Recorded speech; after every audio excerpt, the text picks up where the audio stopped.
Well, hello, class. Today we're going to read a story called Jadov and the Tree Place. And this is going to be a little story about a man who sees a desert and wants to grow plants in the desert and has a mission to grow plants. And we are going to talk about an author's purpose. This is a true story. We're going to just kind of discuss in the story why they put certain things in there and stuff like that. So let's read through it, shall we? This is Jadov, a tree planter. He loves tree places because they are full of life. No places make him terribly sad because they are full of dead things. Years ago, Jadov was walking along the banks of the great Brahmaputra River when he arrived at a big empty no-tree place. It was dry and hot, and the sand was powdery and striped sand. How odd! Jadov went closer to take a better look. Oh, but they weren't stripes at all. The ground was covered in snakes. Last night's flood must have washed them ashore, Jadov thought. These snakes weren't slinking and slithering and swaying about like the regular healthy snakes. When Jadov walked among them, they didn't hiss or run or try to bite him.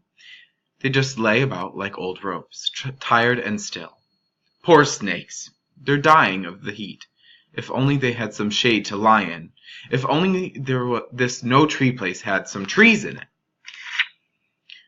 Jadov couldn't bear to watch the snakes die. It made him so terribly sad that he sat down and began to cry.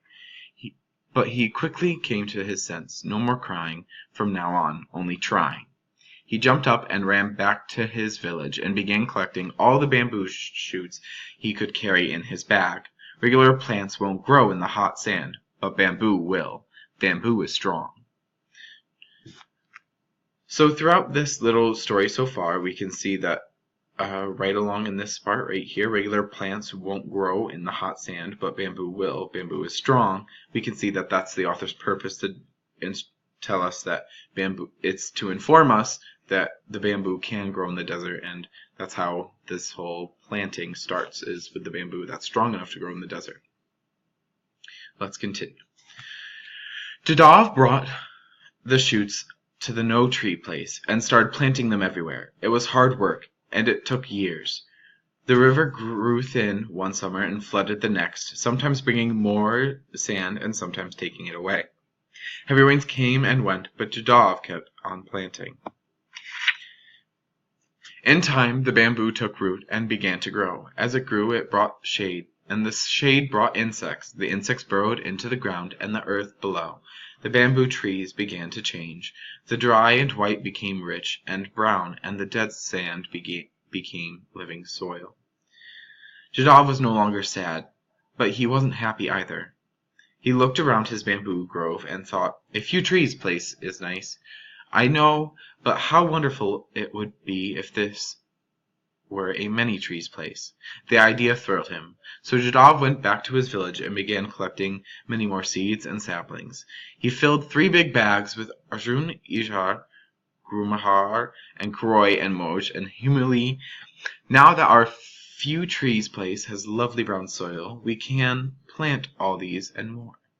The author's purpose, again, throughout this story, this little line right here, he filled their big bags with Arjun and Ijir, talks about types of trees. That's just to inform you what kind of stuff he could grow.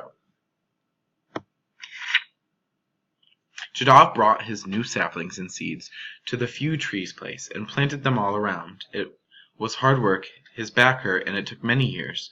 The orange and blue skies turned purple and pink, and the villages became towns. The wind grew laden with dust, and the river became gray. But Jadov's insect friends helped to till the soil, and his tall bamboos gave him shade and cooled the air, and Jadov kept on planting.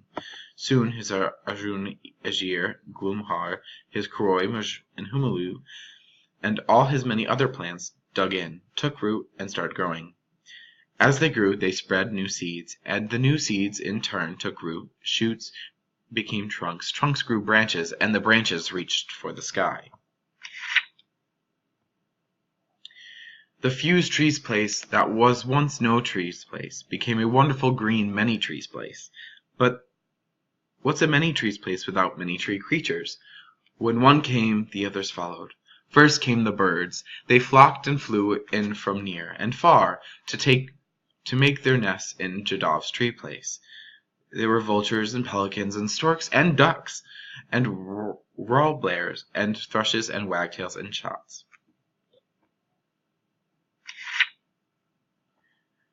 Next came the animals. They skipped and swung and sauntered in, and make their homes in many tree places, where the buffaloes and the deer and rabbits and gibbons and elephants and tigers and rhinos took place.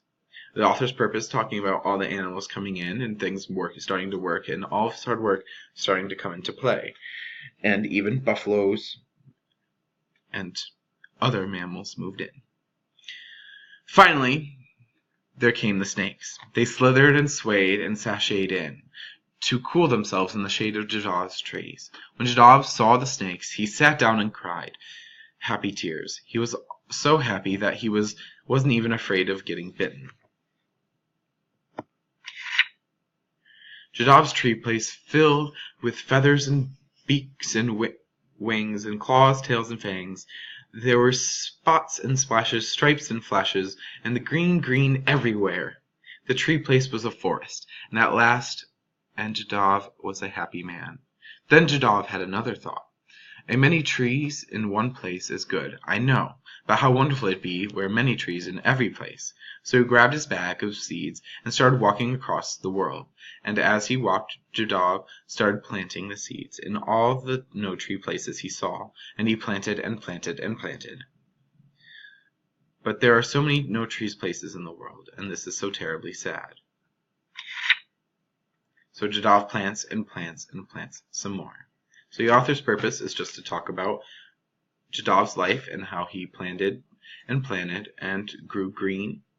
And it was to inform us about Jadav's life and all the animals that moved in, like mammals and snakes and all that. So I hope you have a wonderful day and enjoyed this little story time.